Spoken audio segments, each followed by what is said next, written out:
14 годишен ученик од основното училиште Димо Хаџидимов во Влае завршил со скршени прсти и повреди на главата, откако во средата во училишниот двор дошло до физичка пресметка помеѓу него и дете кое повеќе не е ученик во ово училиште, но претходно учело таму.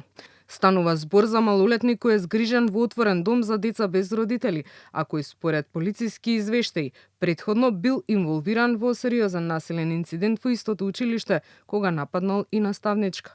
И покрај тоа, речиси 2 години подоцна, повторно се случува насилен инцидент во истото училиште. Шабан Чакули, таткото на повреденото дете, вели дека на тепачката и претходела вербална расправија, поврзана со содржини на социјалните мрежи, но стравува дека отсуството на навремена и ефикасна институционална реакција може да доведе до ескалација на насилството.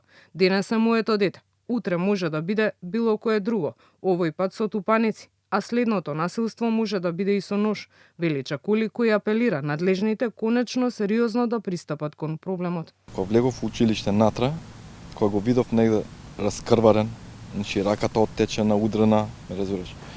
И кога видов дека е тепан, значи престанав со сите работи, го земав и го однесов во болница.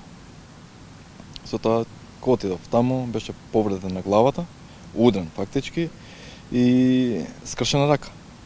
Значи прстот, малиот прст му е искршен. Сакам да се реши еднаш за секогаш, пошто денеска на моето дете, значи дента отишел со голи раце со тупаници и го истепал, поутре не дај Боже со нешто друго ќе направи поголема бела, после што правиме.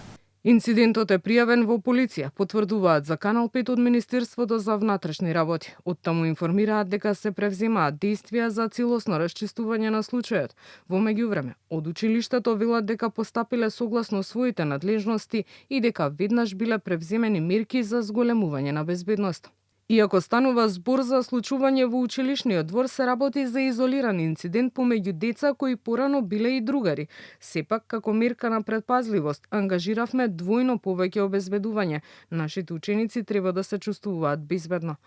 Од домот во кој е згрижено малолетното лице, за Канал 5 информираат дека со него континуирано работат стручни служби, педагози и психолози, како и дека детето во моментот е ученик во средно училиште. Од Центарот за социјални работи пак велат дека по добивањето на официјалниот полициски извештај ќе се одлучува за понатамошните постапки во координација со надлежните институции. Овој инцидент го актуализира прашањето за тоа дали државата обезбедува доволна грижа за децата кои се под институционална заштита и дали постои веројатност пропустите во овој систем директно да влијаат на безбедноста во училиштата.